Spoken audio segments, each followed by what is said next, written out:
মেয়ের বাবাদের লজ্জা থাকতে নেই? হৃদয় ভাঙা এক বাস্তব গল্প।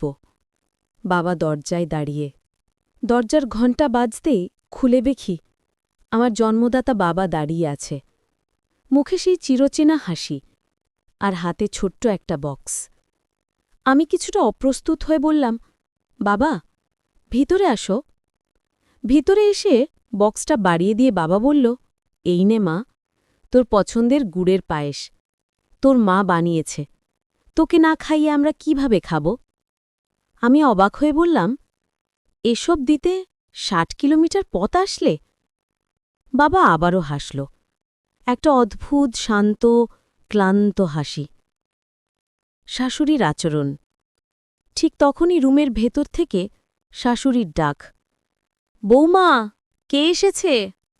বাবা এগিয়ে গিয়ে ভদ্রভাবে বলল, কেমন আছেন বেয়ান? শাশুড়ি একবার তাকিয়ে কোনো উত্তর না দিয়েই রুমে চলে গেলেন। সেই নীরবতায় ছিল বাবার প্রতি তার প্রথম অপমান। বাবাকে থাকতে দিতে পারলাম না। বাবা বলল, মা, আজ থাকি একদিন, তোমাদের সাথে একটু সময় কাটাই। আমি কান্না চেপে রাখতে রাখতে বললাম, না বাবা, দুপুরের পর চলে যাও। আমার নিজের মুখের কথায় যেন বুকের ভেতর কাঁচ ভেঙে গেল।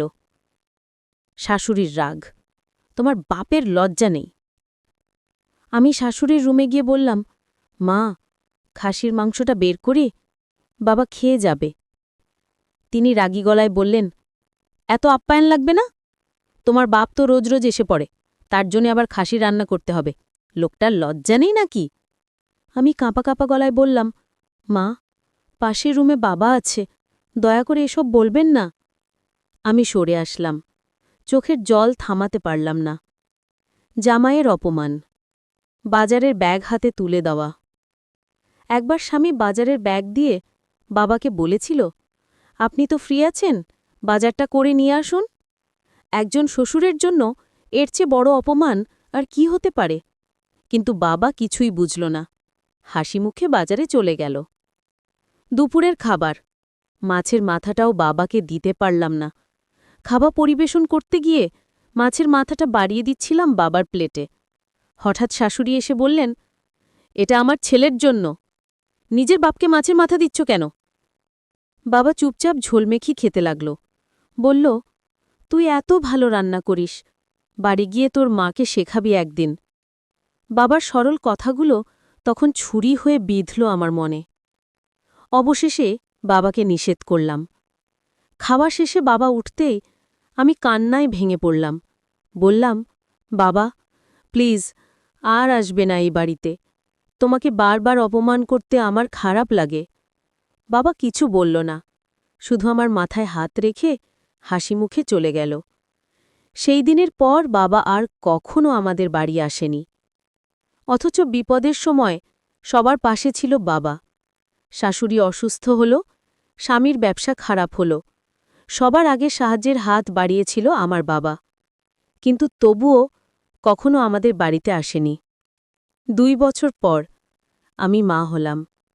মেয়ে হওয়ার পর আমার স্বামী বদলে গেল। রাতে ঘুম না হলে ঘণ্টার পর ঘণ্টা কোলে নিয়ে হাঁটে। মেয়ে আধো গলায় বাবা বলে ডাকলে স্বামী খুশিতে কান্নায় ভেঙে পড়ে। একদিন মেয়েকে বুকে নিয়ে বলল, আমি আমার মেয়েকে বিয়ে দেব না, সারা জীবন রাখব। আমি শান্তভাবে বললাম, আমার বাবাও আমাকে ঠিক এভাবেই ভালোবাসত, তবু আমাকে ছেড়ে দিতে হয়েছিল। আর যখন আমি বিয়ের পর তোমার বাড়ি এলাম, প্রতিবার অপমানিত হয়েও বাবা আসত, শুধু আমাকে এক নজর দেখার জন্য। স্বামী চুপ করে গেল। স্বামীর উপলব্ধি, মেয়ের বাবা হলে লজ্জা থাকতে নেই। পরদিন সকালে দেখি স্বামী লাগেজ গুছিয়ে বসে আছে। বললাম, কোথায় যাবে? স্বামী মেয়ের দিকে তাকিয়ে বলল, মেয়ের বাবা হিসেবে দায়িত্ব শিখতে।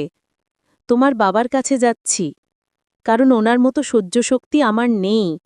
আমিও শিখতে চাই, মেয়ের বাবাদের লজ্জা থাকতে নেই কেন। আমি চুপচাপ দাঁড়িয়ে রইলাম। একজন ত্রিশূর্ধ্ব মানুষ নিজের ভুলের জন্য এতটা অনুতপ্ত হতে পারে, সেটা প্রথমবার দেখলাম। সেই দিনের পর স্বামীর প্রতি আমার কোনো অভিযোগই আর রইল না। কারণ সত্যিটা শুধু একটাই, একজন বাবা যতটা ভালোবাসে মেয়েকে, তার তুলনা পৃথিবীর কোনো বন্ধনেই নেই। মেয়ের জন্যে বাবারা নির্লজ্জ হয়, অপমান সহ্য করে, দূরত্ব পাড়ি দেয়, আর বার ভেঙে পড়ে শুধু মেয়ের হাসিটা দেখার জন্য। সংগৃহীত।